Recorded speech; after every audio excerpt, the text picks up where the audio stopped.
Please subscribe this channel.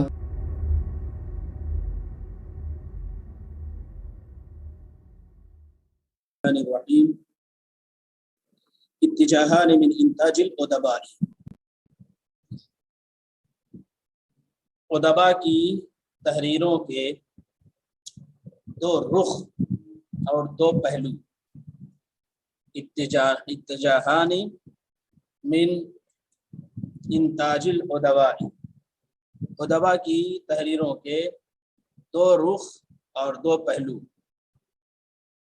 اتجاہان ادبیان، دو ادبی رخ اور دو ادبی پہلو، دو ادبی رخ اور دو ادبی پہلو۔ اس سے پہلے صاحب کتاب نے ادب سے متعلق بیان کیا کہ ادب کو زمانے جاہلیت میں کیا کہتے تھے اور پھر بعد کے ادوار میں اسے کیا نام دیا گیا۔ پھر اس کے بعد ادب کی حقیقت، ادب پہلے علم ہوتا ہے، پھر وہ فن کی طرف منتقل ہوتا ہے، اور پھر وہ ادب کی طرف آتا ہے۔ اب ادب میں بھی پھر ادب خاص ہوتا ہے اور پھر ادب عام ہوتا ہے، پھر اسی میں ادب کلامی ہوتا ہے اور ادب غیر کلامی ہوتا ہے۔ یہ تفصیلات بیان کی۔ پھر اس کے بعد ادب کو دو حصوں میں تقسیم کیا، نظم میں اور نثر میں۔ نظم اور نثر یہ ادب کے دو حصے تھے، ان کا الگ الگ مزاج ہے، ان کی الگ الگ شناخت ہے، ان کی الگ الگ پہچان ہے۔ پھر اس میں انہوں نے شعر پہ بحث کی اور نثر پہ بحث کی اور دونوں کا تذکرہ کیا۔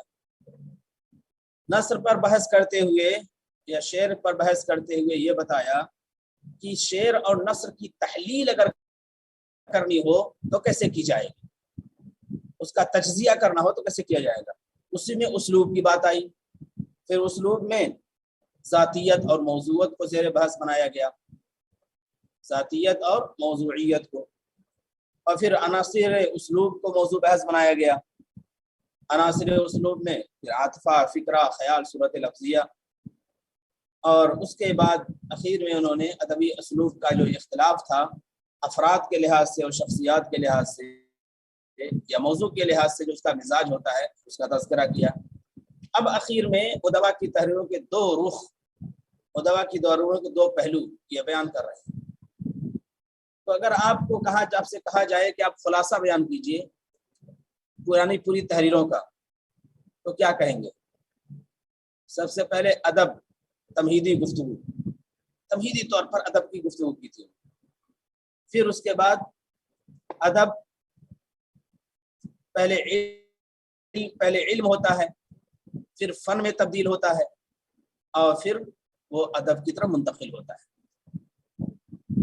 علم تھا جس کو معرفت عقلیہ کہا گیا، پھر وہ فن میں تبدیل ہوا، یعنی شعور آیا اس کے اندر، پھر اس کے اندر اور بہتری آئی تو ادب میں تبدیل ہوا۔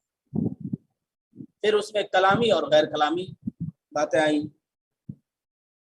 اور ادب کی قسموں میں ایک نظم ہے اور ایک نثر ہے۔ نظم اور نثر، نثر اور نظم کی اپنی الگ الگ خصوصیات ہیں۔ ان کو جانچنے کے لیے اسلوب کی بحث آئی، اسلوب کی بحث کہ نثر اور نظم کیسے جانچا جائے گا، کیسے پرکھا جائے گا، کیسے ان کو سمجھا جائے گا کہ ان میں حسن ہے یا ان میں خوب ہے۔ اور پھر اخیر میں دو پہلو جو بیان کر رہے ہیں وہ اصلاً خالص یہ تنقیدی نظریہ ہے۔ نقد میں جب آپ بڑی کتابیں پڑھیں گے تو اس وقت یہ بات آتی ہے کہ ادب کس میں ہوتا ہے، الفاظ میں ہوتا ہے یا معانی میں ہوتا ہے، الفاظ میں ہوتا ہے یا معانی میں ہوتا ہے۔ انہوں نے یہاں کسی بھی نام نہیں لیا ہے کہ ایک فریق یہ کہتا ہے کہ ادب الفاظ میں ہے، دوسرا فریق یہ کہتا ہے کہ نہیں ادب معانی میں ہے۔ یہ انہوں نے نام نہیں لیا ہے، بلکہ یہ پہلے بتا کہ دو پہلو ہوتے ہیں،